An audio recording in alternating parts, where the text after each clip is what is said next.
Well, hello, and welcome to Trash with a capital T, where we give trashy books and movies the love they truly deserve.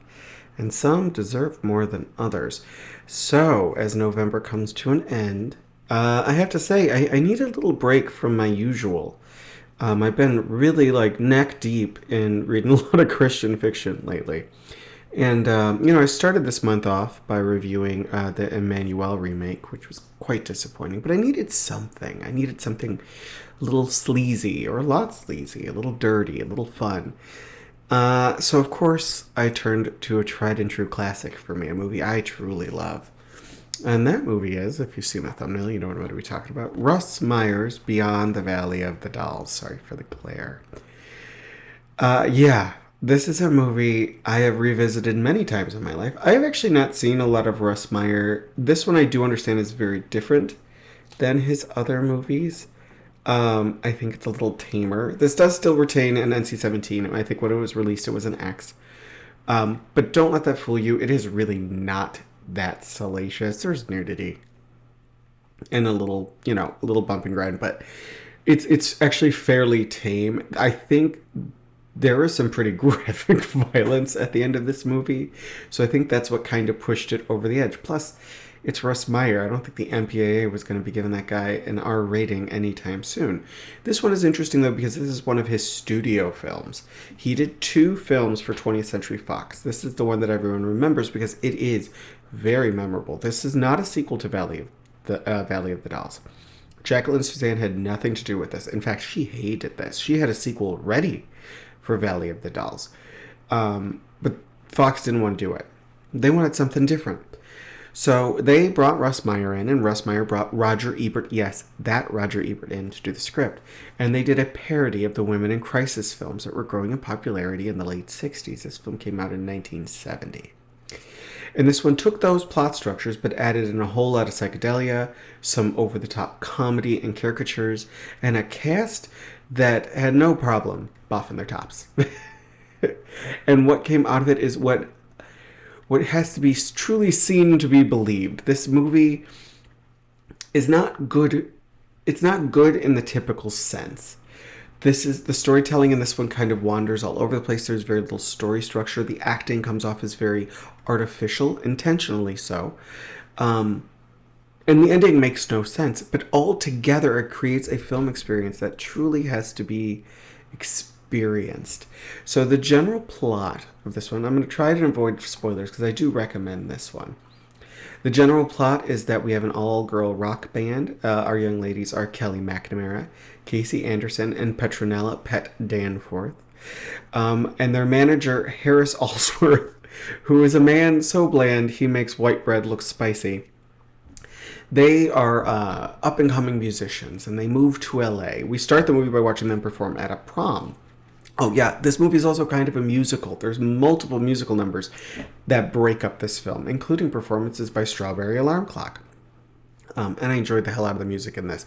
You can find it on Spotify. It actually holds up pretty well. It's not what I was expecting the first time I saw it. But it works. It works really well, and it's got some interesting tunes in there. They didn't slack when it comes to this movie, but they moved to Hollywood and they fall into the sights of Z-Man, Ronnie Z-Man Barzell, played by the amazing John Lazar. This movie possibly ruined his career because of some of the twists and turns that happen in it, but his performance, it's sad that if that's the case that it did, because his performance in this movie is wonderful. Yes, he chews the scenery like he is starving, but it works for what they're trying to do here. And the plot is not well structured. I've already said that. I'm going to stick by that. We follow each of the women as they kind of fall in and out of love, go into different relationships, have different experiences.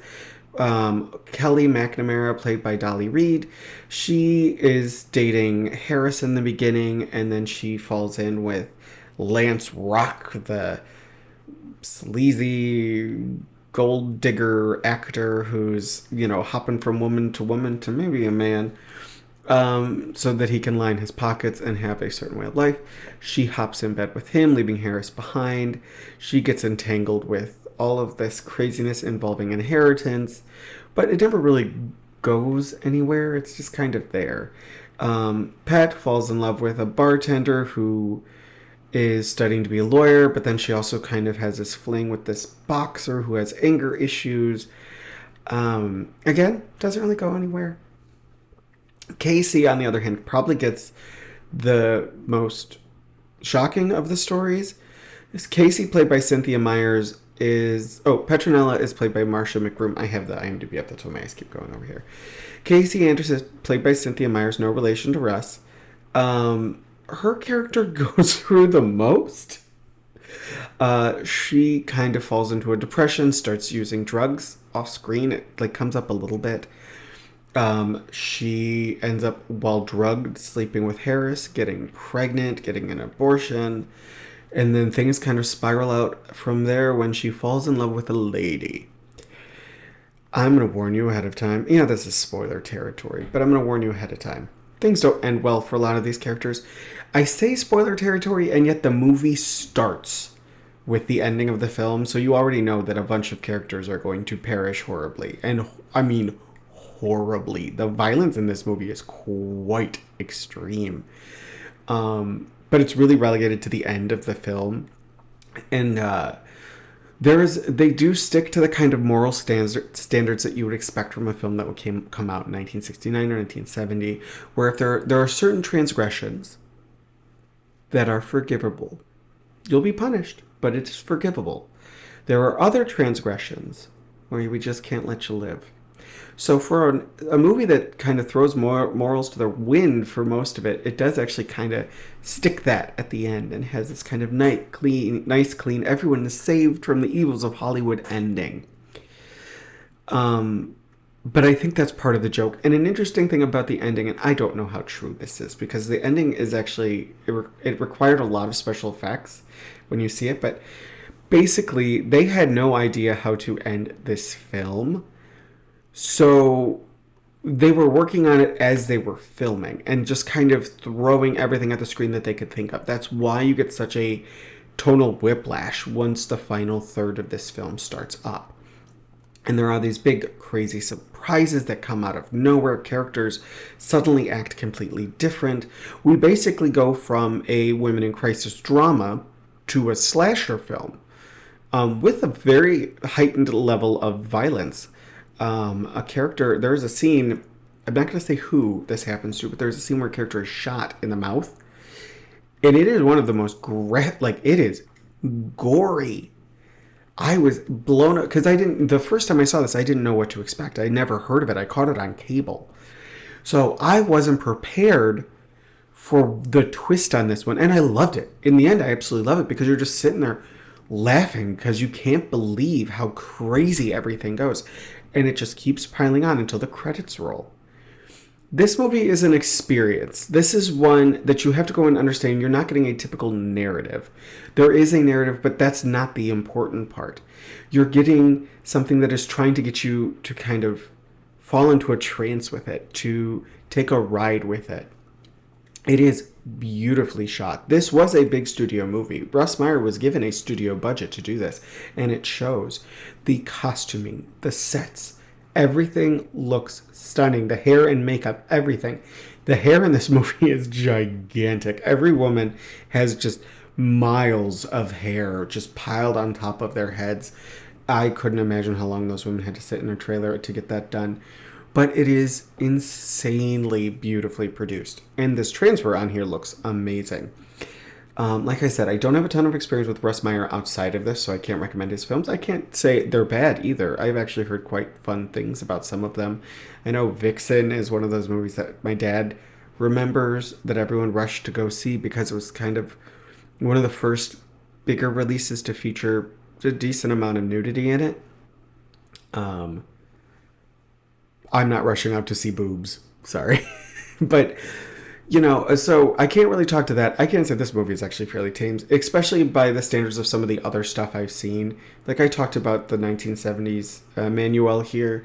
That movie is quite explicit. This one doesn't even get close to that. It still has the feel of an old school Hollywood film, just a little more sleazy.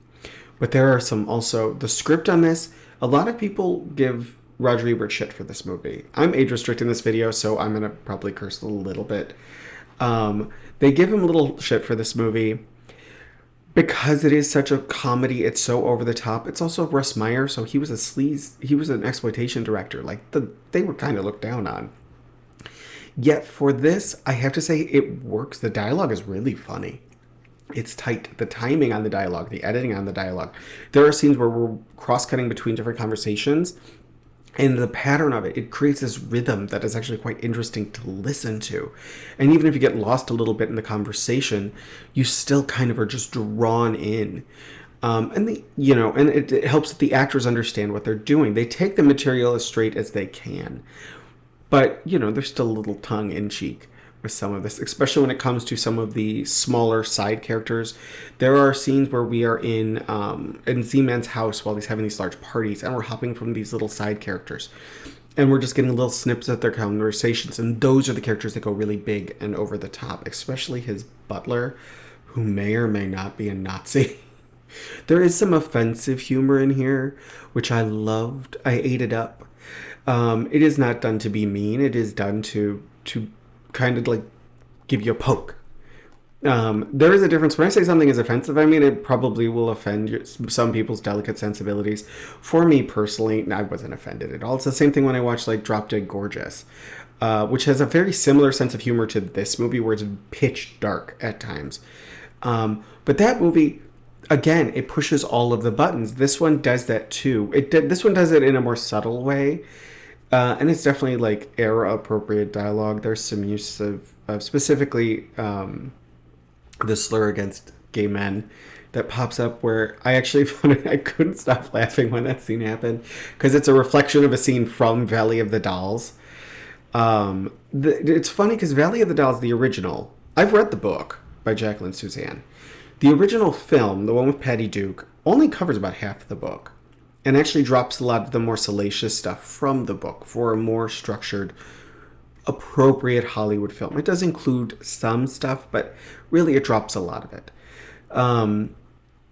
But gay men love that movie, and don't get me wrong, I enjoyed the hell out of it too. It is campy. It tried to be a serious film. It is campy as all get out. But for my queer little sensibilities, this is the movie I go to.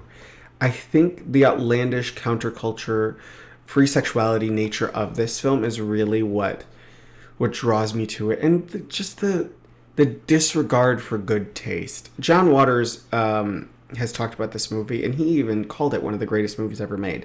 Is it that? No. Is it one of the greatest midnight movies ever made? Yes, because this is a well-made movie. Russ Meyer knew what he was doing. He is a good filmmaker. And I appreciate everything that he did with this.